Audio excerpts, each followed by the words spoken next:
I've gotten to know Gianno Caldwell well from being on Fox News Saturday Night with Jimmy Fallon. Several times now, Gianno, they put us together on the panel, and it's always a fun time, man. So great to see you, and thanks for joining us. Well, thank you for having me. You're always funny, so I always enjoy being on with you. So No, thank you you're for having funny. You are funny, not me, you. me. But Jimmy makes it easy for us, though, right? Yeah, So, he I really mean, does. He really yeah. does. He's great. And tell him to get us back on together, because I mean the audience is demanding it. The people want to Yes, see for us. sure. I I mean, absolutely will. obviously. Congratulations on the book. Congratulations on the endorsement by President Trump. I know it's a very heartbreaking topic for you and not something you ever wanted to write about, obviously. But you have, and you're doing great work with your foundation. And to have the president come out and endorse your book, call you a great guy, that's really great stuff, Gianno. So congratulations on that. No, I really appreciate it, and I certainly appreciate President Trump. This is an issue that I think impacts Americans everywhere, so it's good to have that spotlight. And the issue, of course, is crime. The book is about your brother's murder. And you're going to be joining us in person July 31st together, me and you on stage, Politics and Pints. And we'll talk about the event. We'll talk about the book. We'll talk about what happened to your brother and what we can do to make America safer, what we all can do, right? Because, I mean, that's really the message here, is that we all have a role to play in this. Well, 100%. And I got to tell you, I wrote this book, The Day My Brother Was Murdered, My Journey Through America's Violent Crime Crisis. And in it, I cover a story that happened in Philadelphia. For folks who may not know, on June 24th, 2022, my life changed forever when my innocent teenage baby brother, Christian, was murdered in Chicago. And since then, I've been out for justice, not just for him, but for other families who tragically had these very same experiences.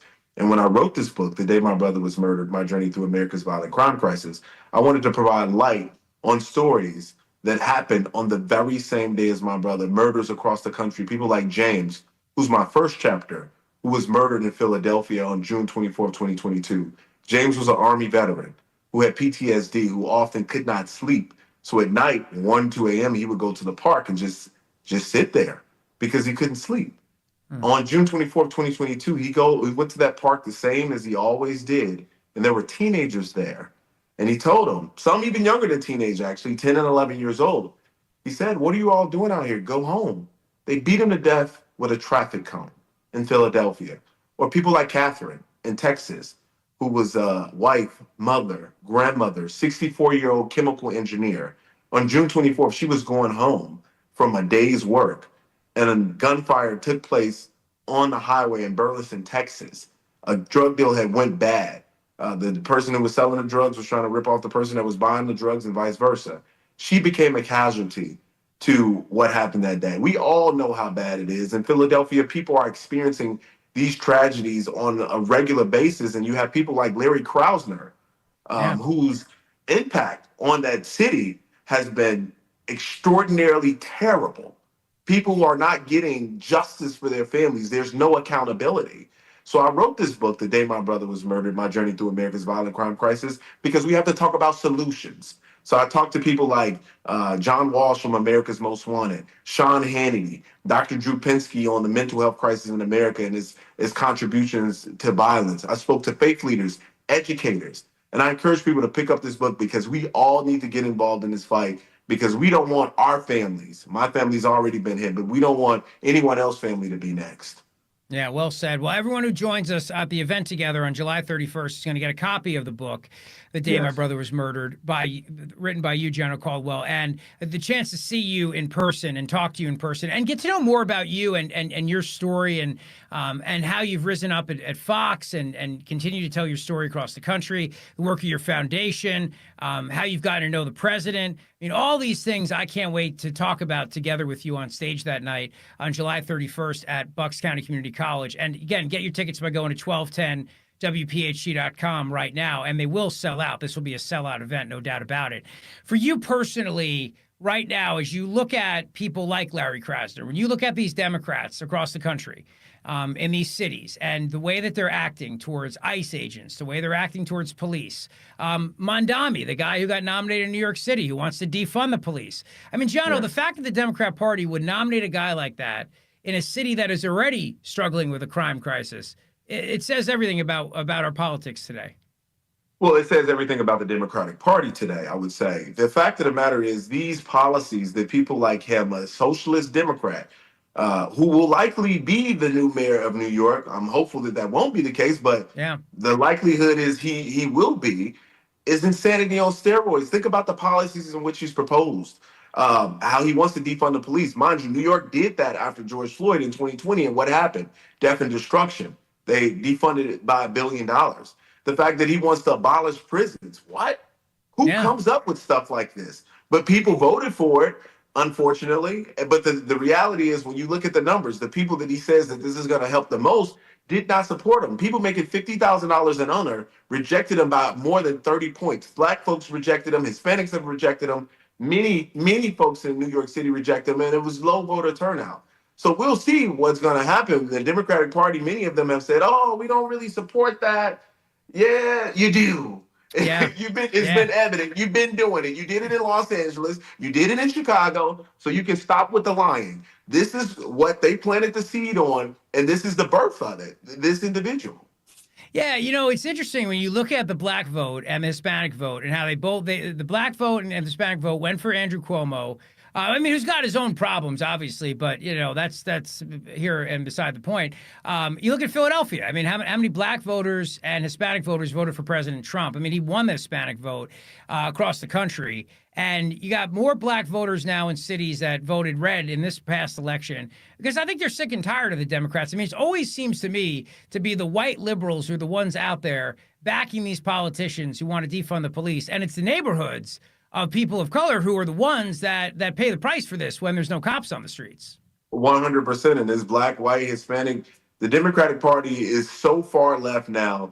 Any normal, everyday, working class, middle class person, no matter what your race or cultural background is, they are out of step with you. And how do we know this? You just mentioned it. The 2024 election told the whole story. What did people want? They wanted safety and security on their streets. They wanted a strong economy.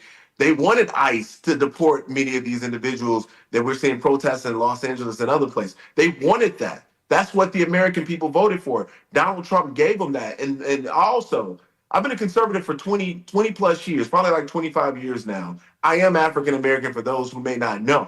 And I've been advocating for the Republican Party to do some of the things that Donald Trump did. Go into the communities where you're not welcome. Go into the communities where they call you a racist. Go there and be in their face and tell them what the Republican Party, the conservative movement has to offer. So when I was in the Oval Office with President Trump, I told him, thank you.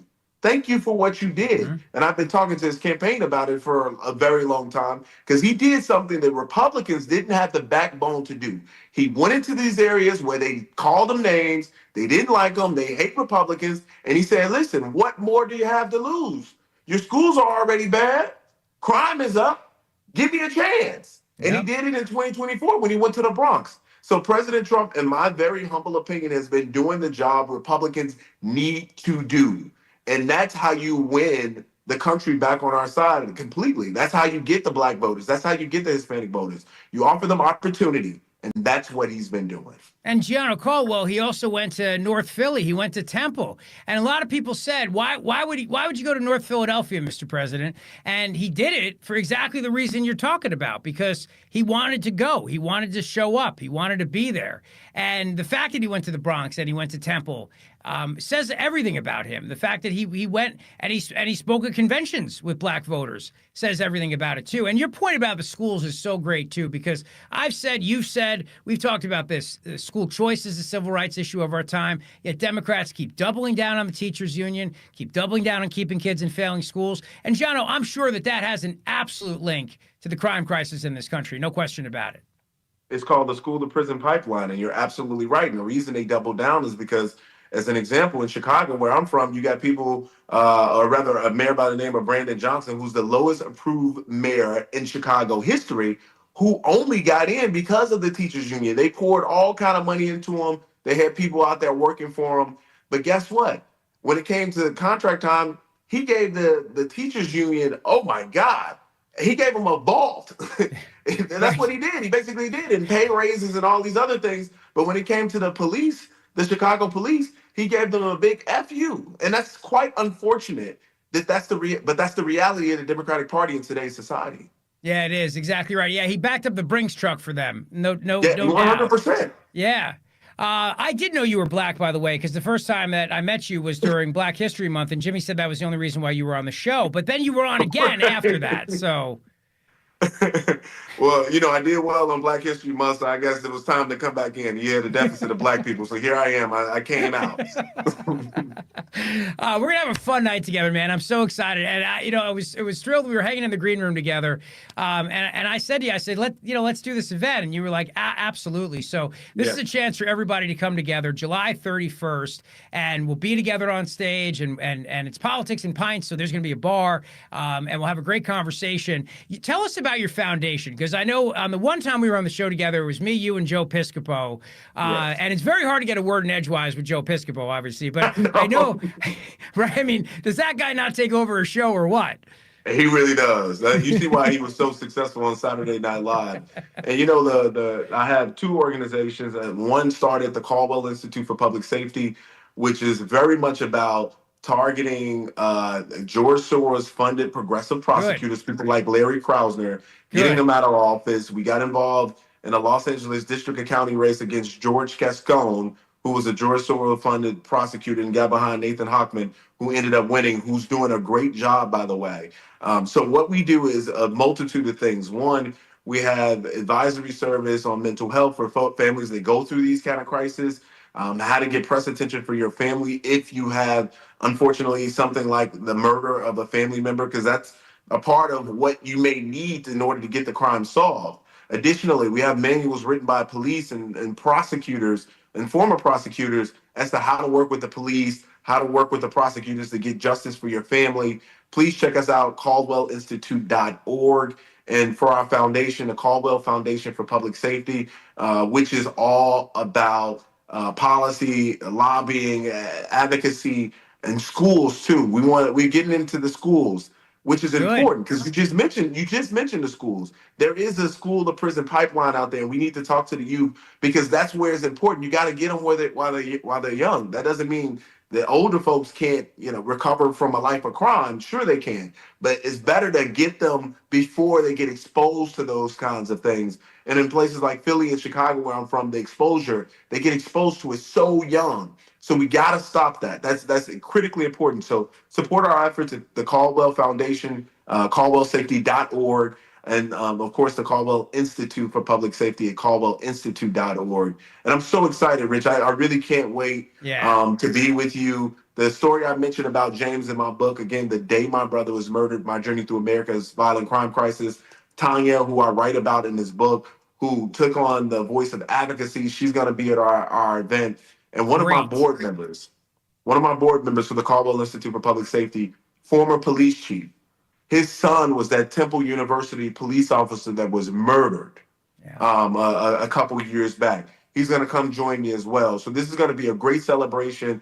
We're going to have some laughs. We're probably going to have some tears, and we're going to learn a lot about what's going on and how we can get involved to stop the crisis in our country. Well, this is an event you absolutely do not want to miss. It's July 31st. Go to 1210wphg.com right now to get your tickets.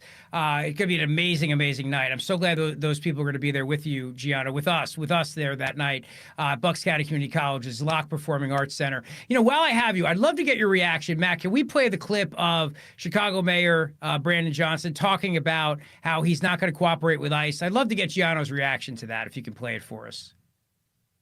Yep, pulling it up right now. All right, there we go. And I'm glad, Gianno, you're mentioning these Soros-funded prosecutors, because people like Larry Krasner and these other cities, that's George Soros' entire MO, is to change America by going from the prosecutor level, change the courthouse, change the way this country looks from the bottom up, not from the top down. And he's been very successful at it, because this is a guy that goes after cops. They prosecute police officers. They don't prosecute criminals. They don't prosecute violent criminals. And as of right now, as of this moment, even though the mayor's not really mentioning it, we are still technically a sanctuary city right here in Philadelphia.